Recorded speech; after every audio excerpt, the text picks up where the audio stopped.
So this is a recipe that comes from my mom by way of a little-known and now ancient publication called the Canadian Cookbook, which I consider to be my birthright and inheritance, along with the vintage Pyrex that we used when making these cookies, but which my mom lost, gave away, or something like 1,000,000 years ago without telling me, and now Christmas is ruined forever!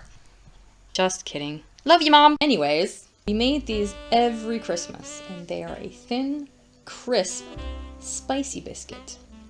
And when I was a kid, we used to spend an afternoon putting all different colors of icing and whatnots on them. I make them every year now, and now I just eat them plain, because I'm not 5, and sugar makes my jeans shrink in the wash. But they are just as good without all of decoration. Ingredients. To make these gingerbread cookies, you will need the following. 1/2 cup of shortening. I live in the UK, and they don't have shortening in the UK. They call it whipped vegetable fat. And the only brands I can get are called Trex or Crisp and Dry. 1/2 cup granulated white sugar. 2/3 of a cup of molasses. Molasses was hard to find here in the UK for quite a few years because no one ever told me, and appeared not to know, that black treacle is molasses, and it is available in all grocery stores. 1 egg. Eggs come from chickens. It took me 3 weeks to find an egg in a grocery store when I first moved here. They don't keep them in the refrigerator section as nature intended. 2 to 3 cups of port. You can also use sherry, or brandy, or even bourbon will do in a pinch. Under no circumstances substitute tequila or Baileys. I have tested extensively with these 2 substitutes with disastrous results. 3 1/2 cups all-purpose flour. 2 teaspoons baking soda, or bicarbonate of soda as they say here in England. 1/2 teaspoon of salt. Powdered ginger and powdered cinnamon to taste. The original recipe calls for 1 1/2 teaspoon and 1 teaspoon of these spices respectively, but this is actually quite Wendy. I put in at least 2 tablespoons of ginger and 1 of cinnamon. Method. Step 1. Put on some Christmas music. Step 2. Pour yourself a glass of port. Step 3. Measure and mix all of your dry ingredients together. Remember at this point that sugar is considered a wet ingredient. Step 4.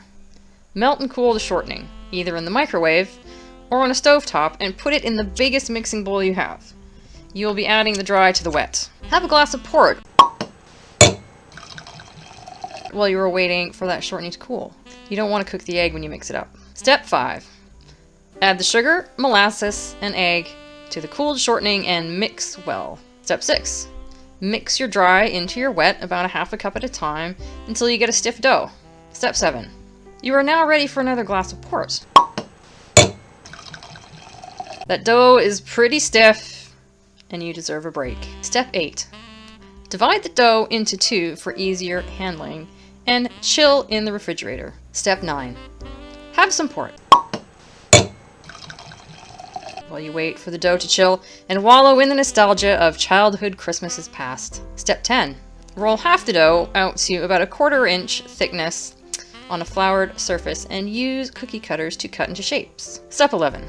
Have another glass of port. This is hard work and it's important to stay hydrated. Step 12.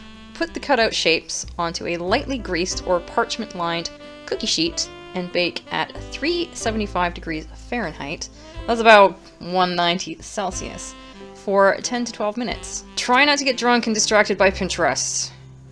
These can go from gorgeous gingery ninja stars to like carbonized sadness in the fraction of a second. Step 13. Get bored of all the rolling and baking and eat the rest of the dough raw with the rest of the port. It is like magic ginger fudge that makes you happy and sad at the same time. Step 14. Call your mom and tell her you love her and that her cookies were the best cookies ever.